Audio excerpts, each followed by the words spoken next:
war ein schöner Traum, aber Traum blieb Traum. Sie wollte eine Familie. Echt? Sie wollte Vater, Mutter, Kind. Sie war noch keine 17 und wollte kein Kind. Sie wollte auch nicht bei diesem Junior bleiben. Schade. Sie mochte ihn vielleicht, aber sie wusste, dass sie nicht ihr ganzes Leben mit ihm verbringen wollte.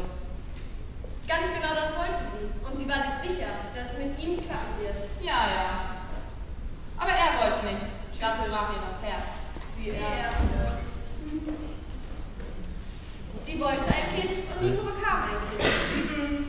Sie trieb ab, sie trieb das Kind einfach ab, ohne mit der Wimper zu zucken. Sie bekam das Kind und John F. Jr. verließ sie. Das Schwein. Hier wiederholte sich in Nico das Schicksal Rosas.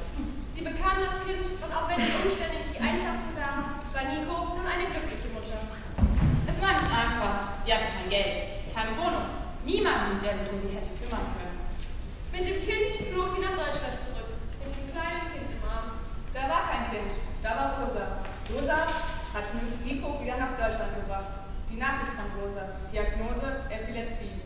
Bei einem der vielen aufeinanderfolgenden Anfälle ist Rosa beim Putzen von der Leiter gestürzt. Zuckend lag sie auf dem Boden, die Augen nach oben verdreht, Arme und Beine durchgedrückt. Aus ihrem Mund lief Schaum.